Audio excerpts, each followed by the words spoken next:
धनंजय मुंडेंच्या वाल्मिक कराडच्या चर्चेनंतर आता सुरेश धसांच्या व्हिडिओंची जोरदार चर्चा होते।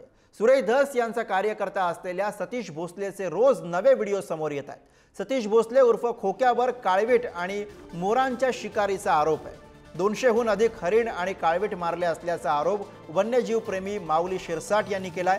हरणांच्या पार्ट्या केल्याचे अवशेष सापडल्याची माहिती वन्यजीव प्रेमी माऊली शिरसाट यांनी दिली। तर शिक्षकांसमोर त्यानं शाळेतील शेकडो विद्यार्थ्यांना हातपाय तोडण्याची धमकी दिल्याचा व्हिडिओ सुद्धा समोर आलाय। हा व्हिडिओ आता सतीश भोसले शिरूरच्या कालिका देवी विद्यालयातील जाहीर कार्यक्रमामध्ये विद्यार्थ्यांना हातपाय मोडून टाकण्याची धमकी देतोय। याबरोबरच टेबलावरती पैशांची बंडलं आणि नोटा उधळल्याचा ही व्हिडिओ समोर आला। इतकं सगळं करून हा खोक्या मात्र मोकाटच आहे। तरी दृश्य आपण बघतोय, खोक्याकडनं काळविटाची शिकार करण्यात आली, मोरांची शिकार करण्यात आली अशा स्वरूपाचा आरोप त्याच्यावरती करण्यात आलेला आहे। त्याचे काही अवशेष सुद्धा पुढे आणलेले आहेत।